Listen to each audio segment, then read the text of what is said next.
السلام علیکم دوستو، میرا نام ہے محمد احمد اور آپ دیکھ رہے ہیں discover Islamic knowledge YouTube channel. دوستو، قوم لوط جنہوں نے دنیا میں سب سے پہلے ہم جنس پرستی کی ابتدا کی تھی، اور یہ وہ قوم ہے جس پر اللہ تعالیٰ کا بہت خطرناک عذاب آیا تھا۔ دوستو، آج کی اس ویڈیو میں ہم جانیں گے کہ قوم لوط کی طرف شیطان نے کس عورت کو بھیجا تھا، اور اس عورت نے ایسا کیا کیا تھا جس سے قوم لوط کی عورتیں ایک نئے گناہ میں مبتلا ہو گئی تھیں۔ اور اس ویڈیو میں ہم یہ بھی جانیں گے کہ لاقیس کون تھی اور اس نے قوم لوط کی عورتوں کو کیا سکھایا تھا۔ تو چلیے ویڈیو شروع کرتے ہیں۔ دوستو، شیطان اللہ کا نافرمان اور بنی آدم کا سب سے بڑا دشمن ہے، جو مختلف طریقوں سے لوگوں کو دھوکے اور فریب میں مبتلا کرتا رہتا ہے اور انہیں ورگلاتا ہے۔ قرآن اور حدیث کے مطالعے سے پتہ چلتا ہے کہ شیطان صرف ایک مخلوق نہیں ہے، بلکہ ابلیس کی ایک پوری نسل ہے اور اس کی بے شمار اولادیں ہیں۔ قرآن مجید میں شیطانیت ذریت کا ذکر ملتا ہے، جو شیطان کے چیلے اور اس کے کاموں میں اس کے مددگار اور معاون ہیں۔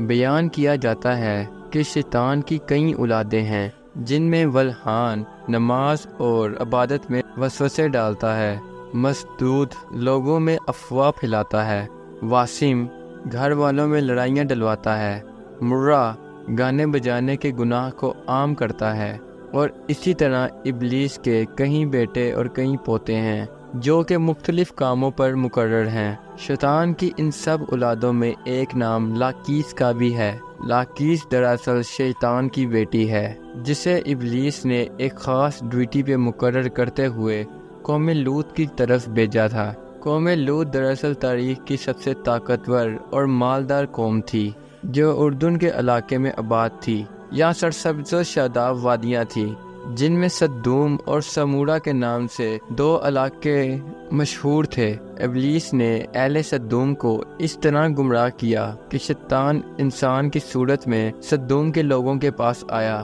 اور اس نے انہیں آپس میں ہی یعنی مردوں میں شہبت کرنا سکھایا۔ سدوم کے لوگوں کو یہ برا عمل بہت ہی پسند آیا، لہٰذا یہ لوگ آہستہ آہستہ اس عمل کے عادی بن گئے اور وہ روزانہ ہی بدفعلی کرنے لگ پڑے۔ یہاں تک کہ کوئی مسافر اگر سدوم کے علاقے سے گزرتا تو یہ لوگ اس کو بھی پکڑ لیتے اور اس کے ساتھ بدفعلی کرتے۔ وقت گزرنے کے ساتھ یہ لوگ اس گمراہی کے گڈھے میں گرتے گئے، اور یہ لوگ عورتوں کے بجائے مردوں اور لڑکوں سے زنا کرنے لگ پڑے، اور عورتوں کی طرف انہیں کوئی رغبت نہ رہی، اور اس عمل کو کھلے عام سڑکوں کے چوک چوراہوں پر فخر سے کیا جاتا تھا۔ ان کی ہر محفل میں مردوں کا رقص اور مردوں کے ساتھ زیاستی یا زنا کرنا ان کا معمول بن چکا تھا۔ اللہ نے ان کی طرف اپنے بندے اور اپنے نبی حضرت لوط علیہ السلام کو ان کی طرف بھیجا، جنہوں نے اہل سدوم کو اس گندے عمل سے توبہ کرنے کے لیے کہا اور فرمایا، کیا تم لوگ وہ بے حیائی کرتے ہو جو تم سے پہلے اس زمین پر کسی نے نہیں کی تھی؟ تم لوگ مردوں کے پاس جا کر اپنی خواہش پوری کرتے ہو اور اپنی عورتوں کو چھوڑ دیتے ہو۔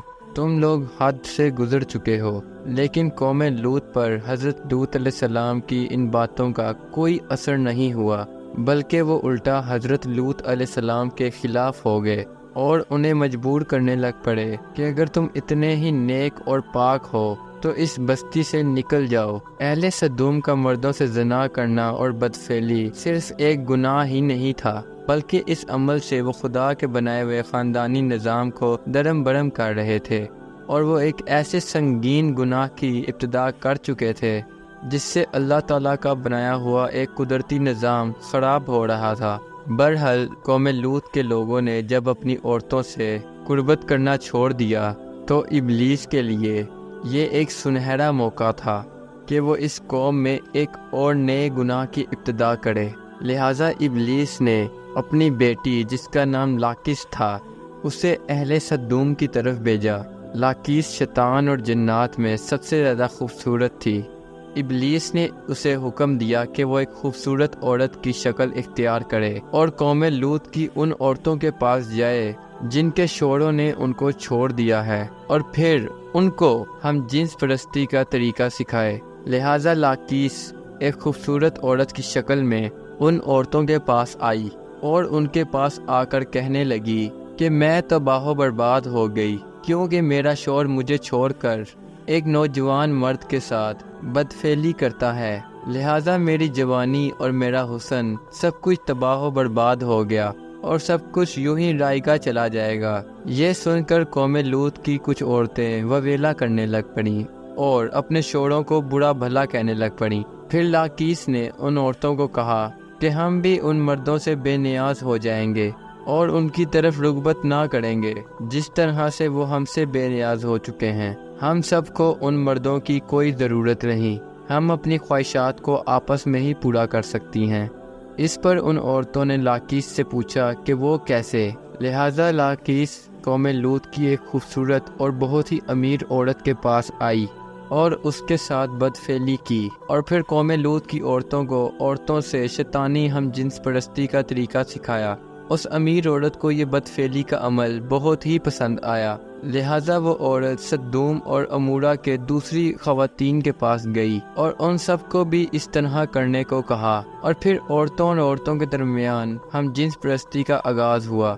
جب ان کے مردوں نے دیکھا کہ عورتیں عورتوں کے ساتھ ہی اپنی شہوت پوری کر رہی ہیں تو ان مردوں نے اپنی عورتوں کو اس بدفعلی سے منع نہیں کیا کیونکہ وہ خود بھی ہم جنس پرستی کے گناہ میں مبتلا تھے۔ آخر کار قوم لوط کے گناہ جب حد سے آگے بڑھ گئے تو اللہ نے ان پر پتھروں اور آگ کے انگاروں کا عذاب بھیجا جس سے ان کے جسموں کے پرخچے اڑ گئے۔ سدوم اور عمورہ کی 5 بستیاں بالکل تباہ ہو گئیں۔ سدوم اور عمورہ اور ان علاقوں میں ہونے والے اس ہم جنس پرستی کے عمل کا ذکر نہ صرف اسلام بلکہ توریت اور انجیل میں بھی ملتا ہے، جس میں ان علاقوں یعنی سدوم اور عمورہ کو سن سٹی کہا گیا ہے۔ اس کے علاوہ کچھ صحیفوں اور قدیم یونان کے تاریخی ریکارڈ میں بھی سدوم کے گناہ گار شہر کا بھی ذکر ملتا ہے، جس کے مطابق سدوم اور عمورہ تاریخ انسانیت کے وہ پہلے علاقے تھے جہاں پہ ہم جنس پرستی شروع ہوئی۔ سدوم اور عمورہ کے بعد ہم جنس پرستی کی یہ بیماری قدیم مصر، یونان، چین، افریقہ اور یورپ میں بھی پھیلتی چلی گئی۔ دور جدید میں یورپ اور امریکہ نے ہم جنس پرستی کی سب سے زیادہ حمایت کی، جو کہ ترقی یافتہ معاشروں میں بھی بحث کا مرکز بنا اور اس گھنونے جرم کو حقوق انسانیت کے قانون میں شامل کرنے کے لیے مطالبے کیے گئے۔ دراصل اللہ نے ہر جاندار کے نر اور مادہ جوڑے پیدا فرمائے ہیں۔ یہ نر اور مادہ جوڑے نسل کی بقا کے لیے ہیں۔ ان کا آپس میں جنسی میلاب قدرت کے عین مطابق ہے۔ انسانی قانون کبھی بھی قانون الہی کے بدل نہیں ہو سکتا اور قوانین الہی کے فائدے اور برکات کو کسی بھی انسانی قانون کے ذریعے حاصل بھی نہیں کیا جا سکتا۔ تو دوستو، یہ تھی آج کی ویڈیو۔ مجھے امید ہے کہ آپ کو یہ ویڈیو پسند آئی ہوگی۔ اگر آپ کو اس ویڈیو سے کچھ نہ کچھ جاننے کا موقع ملا تو ہمارے چینل کو سبسکرائب کر دیجئے تاکہ آپ تک بیسک انفارمیشن اور اسلام سے ریلیٹڈ ویڈیوز پہنچتی رہیں۔ تب تک کے لیے اپنا رکھیے گا خیال۔ اللہ حافظ۔